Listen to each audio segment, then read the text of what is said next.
Hey everyone, and welcome back to another episode of Caps on Comics. I'm Kenny Caps, and tonight we're going to be discussing some little known facts about the first appearances of the Avengers. In part one of a three-part series, we'll be discussing the first 11 Avengers and the Avengers themselves. And instead of talking about these first appearances by date of publication, we're going to be looking at them from the Marvel Cinematic Universe standpoint, going from, in this episode, Iron Man in 2008 to Captain America Winter Soldier in 2014. Got it? All right, let's get started.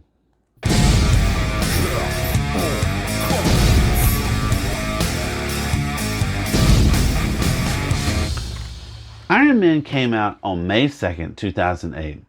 The first movie that would culminate in this 20-movie saga that led to the highest grossing film in history. So like I said, tonight we're going to be discussing little known facts, okay? So Iron Man was co-created by Stan Lee, Larry Lieber, Don Heck, and Jack Kirby. His first appearance was in Tales of Suspense 39 in March 1963. Of all the comic books published at Marvel, they got more fan mail from Iron Man from girls and women than any other title. And according to Stan Lee, they didn't get much fan mail from girls.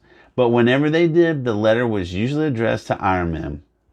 One more interesting thing about this book is that it's really hard to find a copy with full quotation marks on the left and right and blue under the table.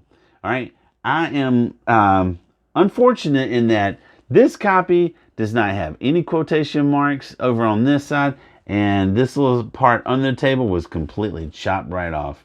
All right. The problem with this is because of an imperfection in centering and alignment with the production company. So there you go. At the end of Iron Man, in a post-credit scene, we see Nick Fury. Now, Nick Fury was created by Kirby and Lee, and first appeared as Sergeant Fury in Sergeant Fury and his Howling Commandos #1 back in May of 1963.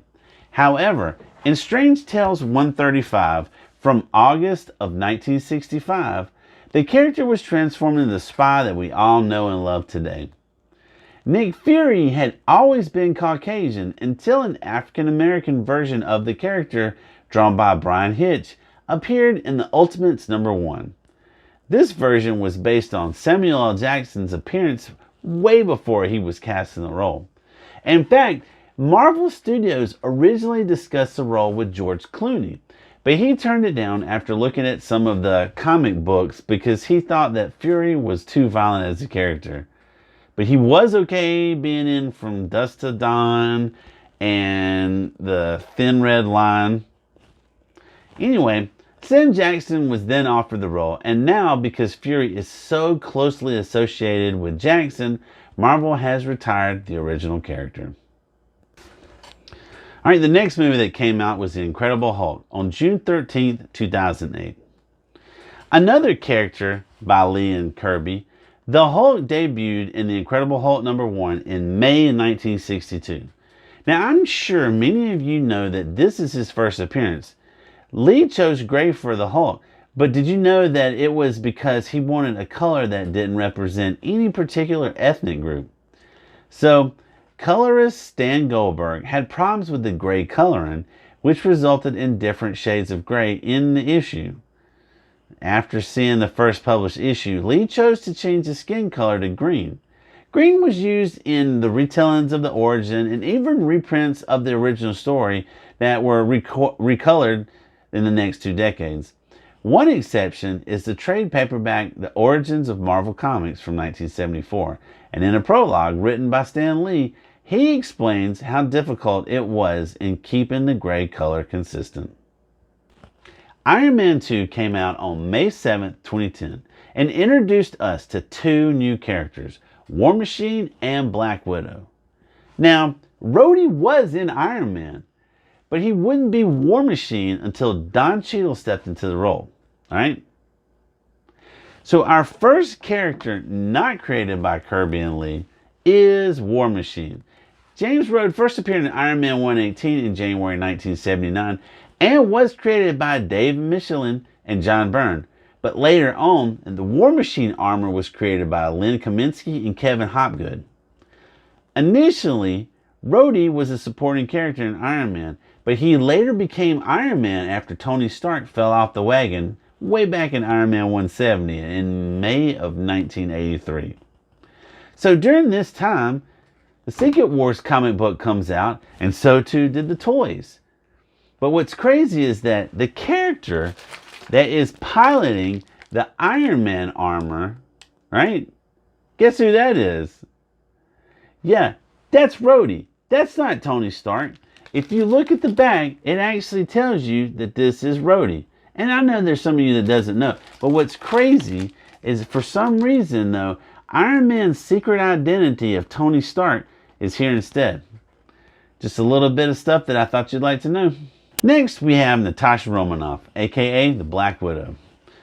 She was created by Lee along with Don Rico and Don Heck and debuted in Tales of Suspense number 52 in April 1964.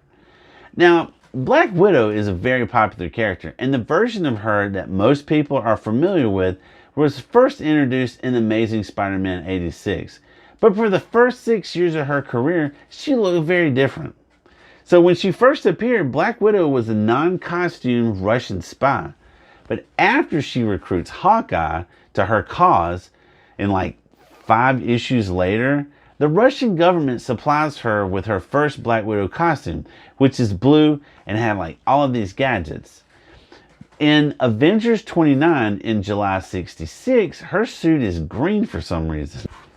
Eventually, Black Widow was visually updated in 1970 in The Amazing Spider-Man 86, and they reintroduced her with shoulder-length red hair, a skin-tight black costume, and wristbands. And this would become the appearance most commonly associated with the character. Thor came out on May 6, 2011, and introduced us to another 2 new characters, Thor and Hawkeye. This Thor first appeared in Journey into Mystery 83 in August of 1962 and was created by Kirby and Lee, along with his brother Larry Lieber. But who really created Thor? In Excelsior, The Amazing Life of Stan Lee, published in 2002, Lee said that after the creation of the Hulk, how do you make someone stronger than the strongest person? It came to him, don't make him human, make him a god. So he decided that because readers were already familiar with Greek and Roman gods, it would be fun to look at the old Norse legends. He also said that after writing an outline about the story and characters he had in mind, he asked his brother Larry to write the script because he didn't have the time, and it was only natural to assign the penciling to Kirby. Alright, that makes sense, right? But hold on. In a 1984 interview, Kirby said that he did a version of Thor for DC in the 50s before he did him for Marvel. He said that he created Thor at Marvel because he was so enamored with legends and knew all about Balder and Heimdall and Odin. He tried to update Thor and put him in a superhero costume, but he was still Thor, and that story was in Tales of the Unexpected number 16 from 1957. That character had a different design, but some of those details would be reused by Kirby when he created the version we're all familiar with.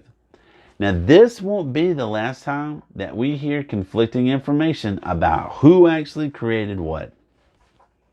Next, we have Hawkeye, who was created by Stan Lee and Don Heck and first appeared in Tales of Suspense number 57 in September of 1964. You want to know something interesting about Hawkeye? His middle name is Francis, and that's about the only thing interesting about Hawkeye. Alright, so the next movie to come out was Captain America the First Avenger, and it came out on July 22nd, 2011. It introduced us to 2 new characters, Captain America and Bucky Barnes. So, Captain America was created by Joe Simon and Jack Kirby, and first appeared in Captain America Comics number 1 in March of 1941. When he came out, Captain America was Timely Comics' most popular character during World War II. Alright? And everyone knows that the first issue shows Cap punching Adolf Hitler right in the face, and it sold nearly 1 million copies. All right. But what you may not know is that while most readers liked the comic book, some people didn't. And this is a reason why. This is not his first appearance. This is just Cap in the Golden Age. Here we have Cap, and we got Bucky Barnes right here, and they are kicking some major Nazi ass. All right. Some people did not like this. According to Joe Simon, when the first issue came out, they got a lot of threatening letters and hate mail because some people really opposed what Captain America stood for. There were even people on the streets outside the offices threatening them, and that proved so serious that Mayor LaGuardia had police officers stationed outside their building. He even personally contacted Simon and Kirby to let them know that he supported them. So the next is the Avengers. It came out on May 4th, 2012, and it changed the world forever. All right? So the big thing is Captain America was reintroduced in the Silver Age in Avengers 4, and that was in March of 1964. Now, when I was younger, I had been led to believe that Captain America had been brought back because after the assassination of Kennedy, Captain America is what the country needed, you know? But in actuality, the idea of bringing back Cap had been germinating prior to November 1963. In a Human Torch story titled Captain America, Johnny Storm goes out and he fights this exhibition performer that seems to be Captain America, and that is in Strange Tales 114. But it turns out that the person that is supposed to be Captain America is actually the villain known as the Acrobat, a former circus performer that Johnny Storm had defeated back in Strange Tales 106. And the caption in the final panel of Strange Tales 114 says that the story was a test to see if readers wanted to see Captain America return. And according to Stan Lee, this response was through the roof. Next is the Avengers, and they first appeared in Avengers #1 in September of 1963. And they were inspired by the Justice League of America, which had debuted 3 years prior. Conceived of by Gardner Fox, the Justice League was built on characters created by 10 other men. Green Lantern was created by John Byrne and Gil Kane. Aquaman was created by Paul Morris and Mort Weisinger. Wonder Woman was created by William Moulton Marston and Harry Peter, and I swear to God that's his real name. The Martian Manhunter was created by Joseph Sacamon and John Serta. And The Flash was created by Robert Kanigher and Carmine Infantino. However, all the characters in Avenger #1 were created by Stan Lee and Jack Kirby. After the Avengers ended Phase 1, Phase 2 began with Iron Man 3. And there's no new introductions in that movie, nor Thor 2. But in Captain America the Winter Soldier, that came out on April 4th, 2014, we were introduced to 2 new characters, Falcon and the Winter Soldier. Alright? So Bucky Barnes was created by Simon and Kirby and first appeared in Captain America comics way back in 1941. Alright? And there's a lot of interesting stuff about Bucky. Alright? I wanted to tell you about how he got his name, and about the Bucky Clause. But then I read this interview by Ed Brubaker that came out on April 14th. And I thought that that was much more interesting. All right. So this is the first appearance of the Winter Soldier. Right. And in this interview by Russ Milham, Brubaker talks about how pissed off he is about how Marvel Studios has adapted his stories and how he hasn't received any credit or compensation for his efforts. I don't want to take away from that website, so a link to that article will be posted down below. But I will say that I know there are plenty of other people that have worked for Marvel that have gotten some really good compensation and credit from the MCU. Lastly, we have Sam Wilson, aka the Falcon. He was introduced by Stan Lee and Gene Colan in Captain America 117 in September of 1969, and is the first African-American superhero in mainstream comic books. Colan recalled in 2008 that in the late 1960s, Stan Lee always wanted to be at the forefront of things, And one of the biggest steps they took in that direction came in Captain America.